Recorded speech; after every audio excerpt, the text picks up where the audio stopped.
What the heck? Hey y'all, my name is Nat. I hope you're having a terrific day today, and for this video we are going to be doing my June wrap-up. Alright, before we get into anything bookish, make sure to hit like and subscribe down below, as well as tell me in the comments, did you have any 5 stars this month, and if so, how many? Alrighty, so first off I want to address the fact that I am filming this before June is officially ended, which is really weird for me because I try not to do my monthly wrap-ups until the month is officially ended, and it's weird not doing that. In regard to filming and editing time, I kind of gotta film this early. Even with that, thankfully, I read a lot this month. Meaning, let's start things out with my stats. At the top, I read 11 books this month, and across those, I read 3,404 pages. That does include converting audiobook hours to pages, but in regards to audiobook hours, I listened to roughly 58 hours. Crazy, but honestly, majority of my reading this month was via audiobook, so I shouldn't be that shocked. Unfortunately, my average rating was about 3.59 stars, so a little bit lower, and I'm not super happy about it. And I did have 1 temporary DNF. For my genre breakdown, I read 3 books which are fantasy, 1 graphic novel, 2 horror books, 1 mystery, 1 poetry, surprisingly, and 2 romances. As for the little goals I set for myself, unfortunately I did not get around to my nonfiction book. I did read a comic book, and I did read a book that was more than 450 pages. In terms of series stats, I started 3 series, I did continue 1, and I did also DNF 2 others. So it's been a minute since I organized my ratings based on the genre breakdown, and I thought that might be kind of fun. So starting at the top with my fantasies, first up I read Dreadnought by April Daniels, which was TBR jar pull. That's right, it was for my digital TBR, and it was a book that was starting with D. I read this for my weekly vlog, so I'll put a link to that in the cards if you're interested. The base synopsis I had for this story going in was that it was a superhero world. We are following this young trans girl who ends up getting superheroes, and it is also a bit of a coming of age story for her. And by the end of it, I have to say, this was really cute. I was really impressed with this book. Like I said, it's definitely a coming of age story for our main character of Danny, but it also has that superhero origin story mixed in. I think the author, for the most part, overall, did a really great job of giving both sides of the story a lot of attention and making them work together seamlessly. And each side of those work together to create the fully fleshed out main character, Danny, or her superhero name is Dreadnought.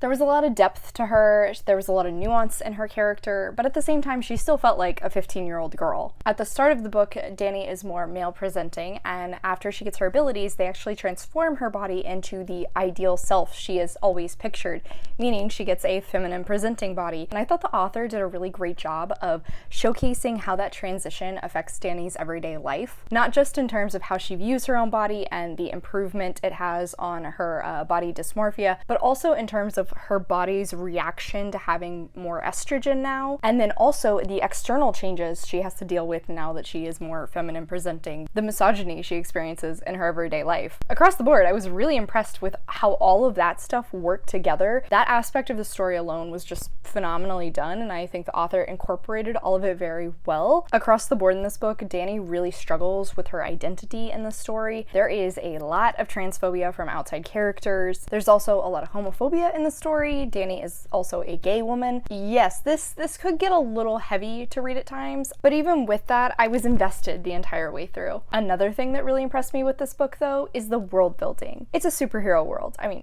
it's just acknowledged that superheroes are kind of their normal, and yet any scientific, any logic questions I had throughout the story, April Daniels always made a point to answer them, and I was really impressed with that fact. I think that definitely helped settle me into this world a lot more, but also made me feel a lot more at home with all these characters, and like this was a normal thing, even though it is technically a fantasy story. Would this science actually hold up to real world realities? Of course not, but there's also a character who gets put into a volcano at one point so that he can heal, so focusing on all those superhero bits though, I do feel like almost every character who had superhero abilities in this story did feel like some sort of a copy-paste from a Marvel or DC character. Not necessarily a bad thing. I had fun kind of picking and choosing which ones I thought they would match with, but I do want to bring attention to the fact that unfortunately all of those superhero characters we see super flat. Pretty much everyone outside of Danny is very flat, and maybe one or two side characters do we actually see some personality from them, but it's pretty rare. I also think in regards to the plot itself, by the end of the book, even though this wasn't very long, it did sort of feel like it was starting to meander a little bit too much. I talked a little bit in my vlog about the fact that if this were a comic, a lot of the scenes where we're leading up to the climax could have been told to us a lot faster via art, whereas with reading a superhero story in a book, you kind of have to take the time to set up all that background, set up how the powers work, showcase the settings, all the evidence, and how that stuff is going to work together to reveal this final mystery we're trying to solve. Basically, I just realized at the end of this book that I think, for me personally, superhero stories work a lot better in a visual representation than they do in a novel format, unfortunately. Apart from that though, I did still really like this book, and it's super underhyped. I've literally only ever heard one other person reading this, so I definitely recommend it if it sounds like it's something up your alley.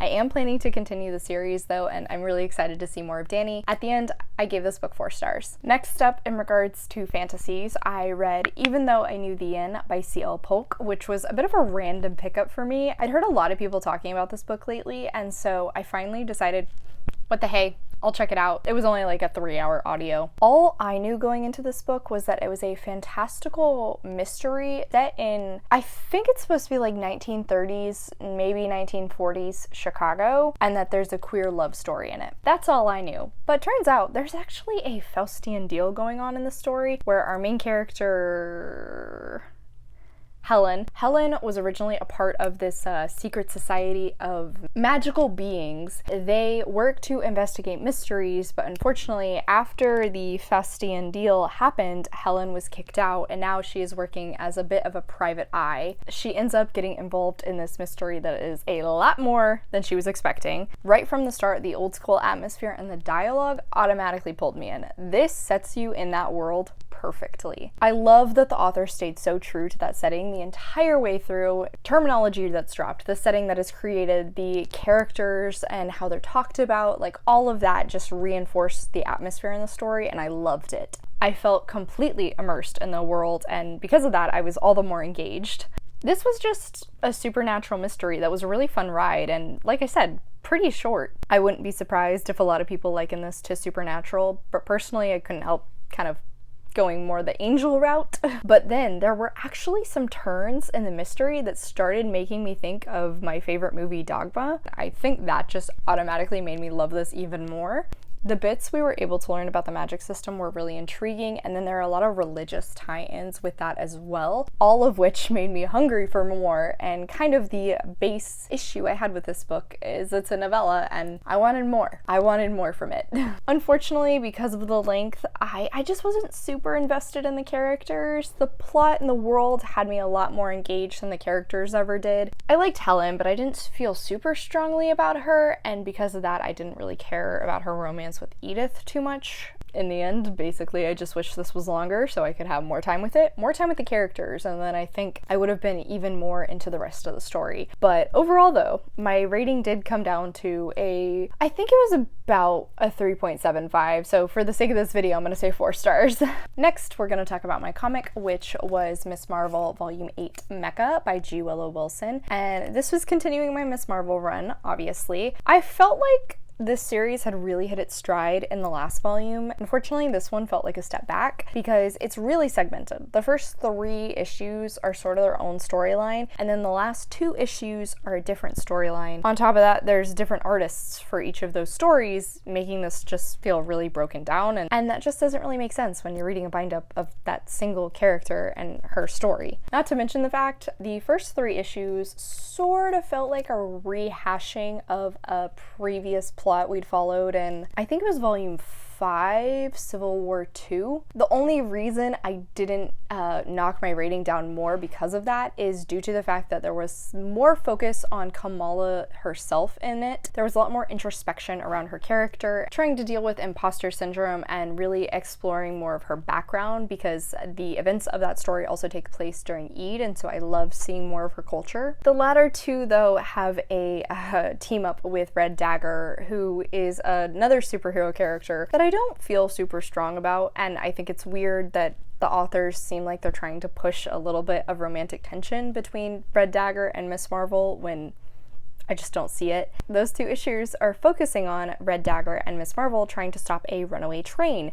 And yet, whilst they're doing this, Marvel has like 3 giant light bulb moments realizing, oh, I need to change this about my life. Oh, I need to shift my perspective on this. Oh, I need to work on that. And it just felt like, you know, there's a lot of introspection going on while you're trying to stop a train. Not to mention the writing itself around everything happening in those 2 issues just felt really cringy. Was not a big fan of those 2 specifically. Unfortunately, this dropped back to about a 3.5 stars in rating. I'm nearly done with this run, which does make me very happy. Okay, then on to my horror books for the month. First was another random pickup, and that was House of Hunger by Alexis Henderson. Now, I want to say I have been suspicious on the basis of this story ever since I heard people talk about it. I've wondered if it was tied to a true crime case. My suspicion was in fact confirmed at one point in this book, but it's literally a throwaway line, so if you don't read it and know who that is, you won't put it together. But I think if you do know, you can kind of see exactly where the story is going, and unfortunately that happened to me. So I'm going to tell you the synopsis that doesn't have that element in it, and hope that if you go into this with more blinders on, you'll probably enjoy it a little bit more. This is a fantastical horror story where we are following this young woman, Miriam, who lives in a very poor area of her city. Apparently in this world, rich people will take on blood maidens, who are people they hire to feed on their blood, and they treat these maidens very well. They pay them the entire time, they feed them, clothe them, they live a lavish lifestyle until eventually they end up retiring. And Miriam ends up becoming a blood maiden for the House of Hunger, one of the major houses in the northern cities, I believe. And eventually she ends up tied up in the web of sex and power and lies that go on within this society. This was a wild time. I do definitely understand why this book got a lot of hype. Like I said at the beginning, unfortunately, because I had my suspicions about what this was based on, once I realized that, I kind of immediately knew where the rest of the plot was going to go, meaning this wasn't really a thrilling roller coaster or anything, but I still had a great time with the gothic, lush, but like grotesque atmosphere of the story, and the way this rode the line between being opulent and beautiful and just unsettling and eerie. Miriam intrigued me from the beginning as far as a character because she wasn't afraid of what she wanted. Other people were really fearful or looked down their nose at these blood maidens, but Miriam knew this was her opportunity to try and move forward into the world. It really made me root for her the entire way through. There is a bit of a romance that develops in the story, and unfortunately I just wasn't really ever sold on it. I wasn't invested in it, and again, I think that ties back to my realizing what was going to happen. I really enjoyed the themes going on in this story though. Power, classism, sex, the toxic relationship bits at the end I really enjoyed and definitely made me think of A Dowry of Blood. I felt like all of those elements were really well incorporated into the story, and like I said, by the end of the book, it wasn't the most exciting ride I'd been on, but I did have a fantastic time listening to this audio. I ended up giving this 4 stars. One final note though, I do think the conclusion wrapped up a little too quickly, and that wasn't super satisfying. While that horror book I totally followed the entire time. I understood everything that was happening a little too well. My next horror book I didn't get at all. I was so lost the entire time. Literally, the first sentence of my review is just, what the heck? So I read Alice Isn't Dead by Joseph Fink for my personal book club I do with a few friends. This was a time. This story is following our main character, 𝗖cie. 𝗖cie's wife, Alice, unfortunately has been believed dead for a few months now, but one late night, 𝗖cie actually ends up seeing Alice in the background of a newscast, and after that, she ends up becoming a truck driver to traverse the country and try to look into Alice's disappearance. That's like maybe 10% of this book. It was so weird. On one hand, I felt like I followed what was happening, but on the other hand, I was just lost so often. I just never really felt like I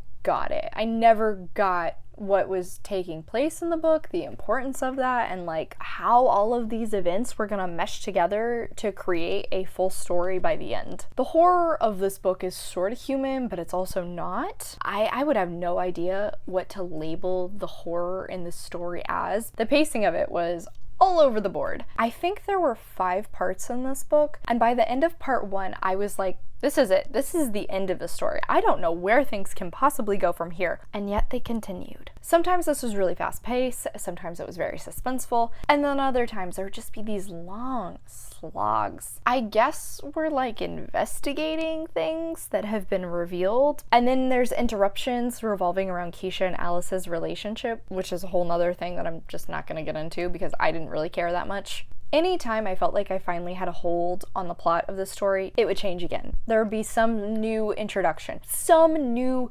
revelation, some new conspiracy to layer on top of all the other conspiracies. The only real positives I can talk about with this book is that it was wild enough that I was intrigued the entire way through. I'll admit, I mean, I did listen to an entire 8-hour audiobook. And I also really appreciated how Joseph Fink wrote about 𝗖icie's anxiety, because in the author's note he comments it was how he had learned to view his own anxiety, and I thought that was very interesting. It's not something she overcomes. She is constantly fearful. She is constantly on edge, but that has just become a part of her, and she's learned how to deal with it and sort of embrace it as a way to fuel herself. Yeah, this was just really freaking weird. Like I get what I read, but I don't understand why anything happened. This was really weird, and so my rating just came down to a perfect 3-star because I don't know what else to say about it. So next, we're gonna talk about the mystery that I read this month, which was Magic Lies and Deadly Pies by Misha Popp. I think I originally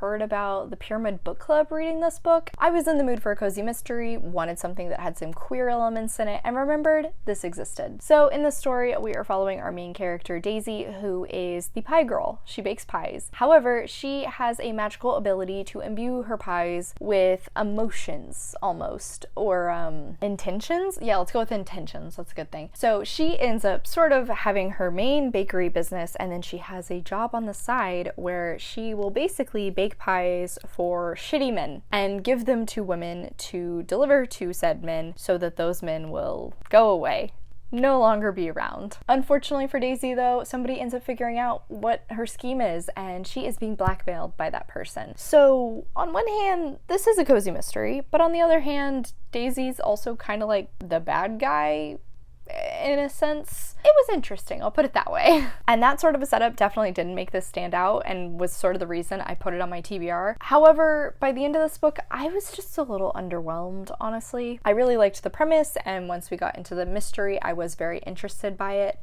But I would get so annoyed by the jumps back and forth to focus on not the mystery. We're gonna look at Daisy and this pie contest she's entering, or the stupid love triangle she's in the middle of, which I did not care about at all. It was so frustrating to push through those sections that eventually I literally started skipping through the audiobook so we could get back to the mystery, which is where I actually cared. The love triangle was eye-roll inducing. We have plain white bread farmer dude on one side, and on the other side, loudmouth punk chick who constantly is making jabs at the fact that Daisy wants to bake. Like that's her passion in life. I felt nothing about the dude.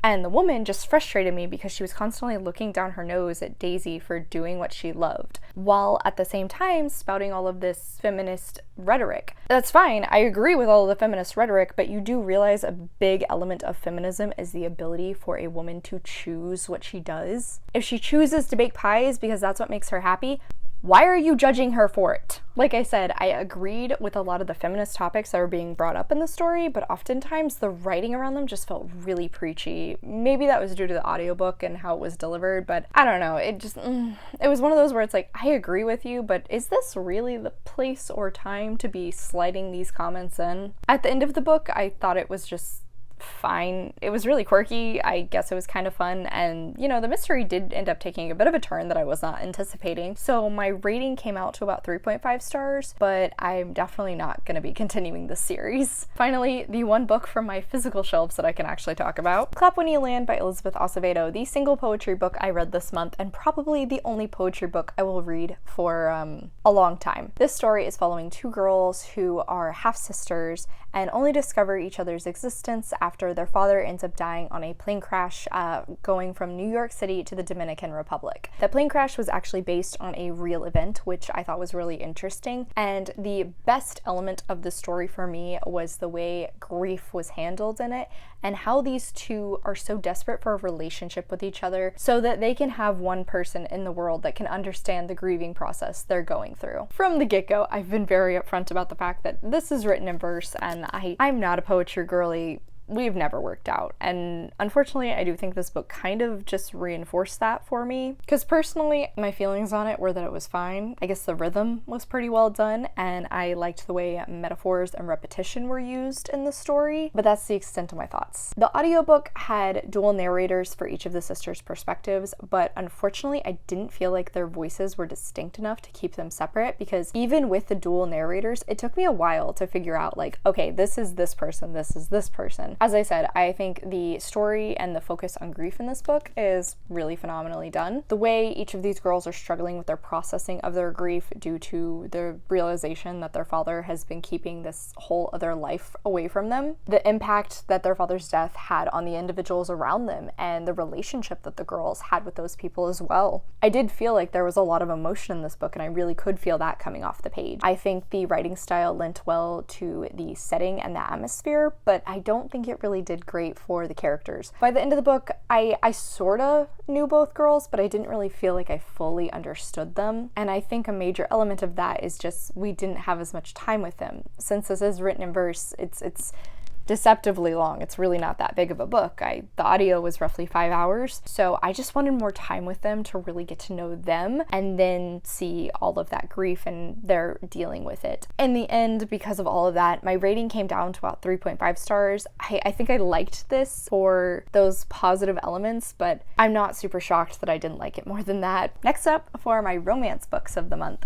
First, we're gonna start out with Life's Too Short by 𝗖cie Jimenez, the book that officially taught me 𝗖cie Jimenez and I are breaking up. So this is the third book in her Friend Zone series, which is one of my friend Kat's favorite romance series, and this is her favorite of them. Unfortunately, I've heard some pretty mixed things about the first two books, especially the first one, so I decided I'll just jump into the third and we'll see how that goes. I actually started this as a part of my Smut Den readathon vlog, so I'll put a link to that in the cards if you're interested for some early thoughts when I was still feeling positive. Technically speaking, I DNF'd this book. I DNF'd it around like 2 hours left of the audio, and I sort of thumbed through those last 2 hours, so I'm letting myself count it as read. I should give you a summary. Right. This book is following two individuals who are actually neighbors. First, we have Vanessa, who recently has become the main guardian of her niece, and she ends up meeting her neighbor Adrian when the baby will not stop crying, and it's like 4 a.m. and they share a wall. Adrian ends up helping out. The two of them become friends, and eventually emotions start to rise, but Vanessa, because unfortunately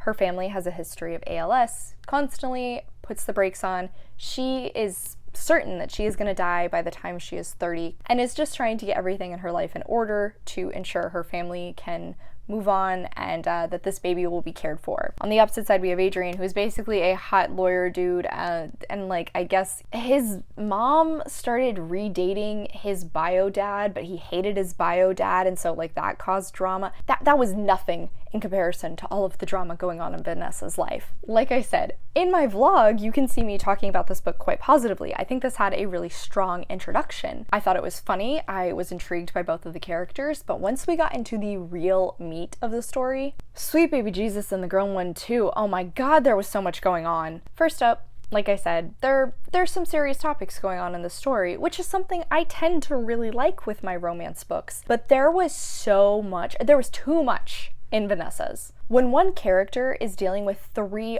awful, soul-crushing things, and the others seems so freaking minor inconvenience in comparison, it's a little bit unequal. Maybe we should knock one of these off and like make him have something actually serious. One of those major things Vanessa is dealing with is ALS, and I do want to talk about that because when it was first brought up, it brought a tear to my eye personally. I mean, it definitely was talking about stuff that I unfortunately can relate to things in my own life with a family member, but how she handles her situation is just so unhealthy and disingenuous. I could understand Vanessa's perspective if she had no one in her life and nothing to worry about after she died. But she didn't. She was sticking to this terrible idea while taking care of a child, essentially funding her entire family, and also falling in love with a man. I think all of those things are a little bit important, and maybe you should take that into account.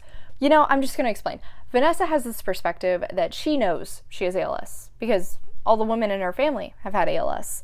And because of that and how she has experienced it through her family members, she's just not going to go get tested. She's not going to confirm her suspicions. She just knows. She knows. I have multiple people in my life with serious chronic illnesses, and every single one of them had told me it's such a relief when you finally get an answer. So like, no, that just doesn't seem realistic. I'm sorry. And then, oh my God, the audacity of writing Vanessa in this sort of a way, but then having her criticize Adrian for his poor relationship with his father and not going to get therapy for it. Like, are you kidding me?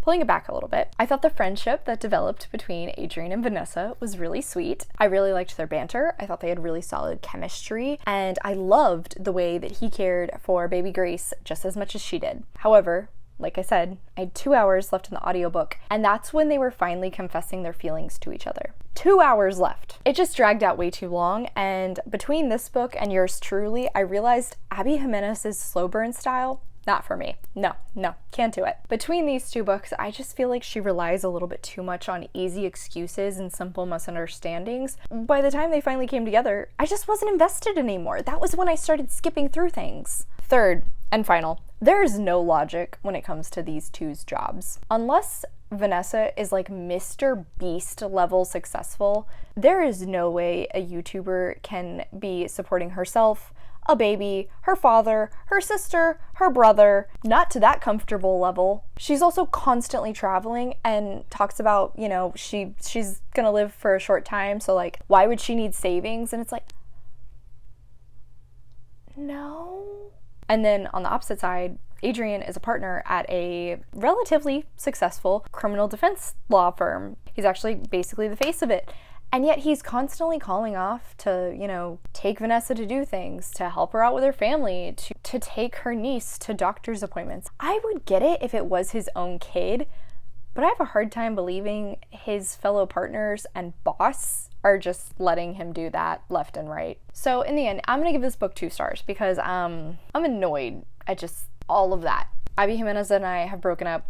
I'm not going to be reading any more of her stuff. Thankfully, though, the other romance book that I picked up was a lot better. I picked up Engagement and Espionage by Penny Reid, which is the first book in Solving for Pi series, a spinoff of the Winston Brothers series. I made my way back around. This was the cozy mystery I wanted. Basically, you're following Cletus and Jen from the 3rd book, Beard Science, as the two of them slowly progress their relationship forward and also end up solving crimes and mysteries that are happening around their town. I was having a bad day and I stumbled upon this on Scribd and was like, you know, this will cheer me up. And I was right. It didn't disappoint. Silly goofiness from the Winston family, Cletus's evil genius shenanigans, and Jennifer continuing to grow from the original character we meet in Beard Science. Plus, it had a bit of a mystery element. All of that wrapped up together meant that I was gonna love this. Do I think the mystery was particularly shocking? No, not at all. But I still had a great time reading the book. I just had a great time following these two and seeing them continue to love each other. There's also a little bit of spice at the end of the book, so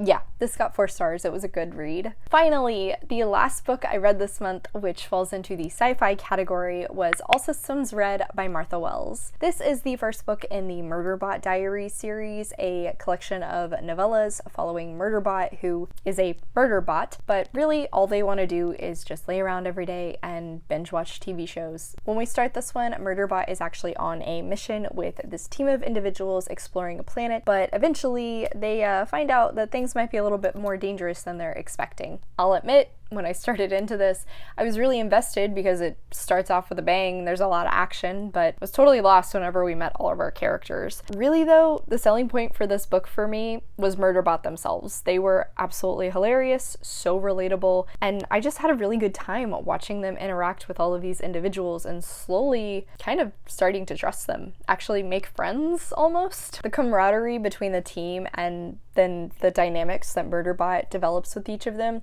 was enough to really really keep me invested, even though I was still sort of mixing up characters by the end of the book. So with that, yeah, I actually think I'm going to continue with these. I wasn't anticipating to ever start this series, but here I am. I really enjoyed it, and I gave this 4 stars. All right, so that is it. I've been talking for basically an hour. Oh my god. Thank you so much for coming to my channel today, guys. I really appreciate it. Make sure to hit like and subscribe down below. I have all my socials as well as a few ways you can support me linked in the description. I come out with videos on Monday and Friday, but until then, I hope you continue to have a terrific day. Love you, bye!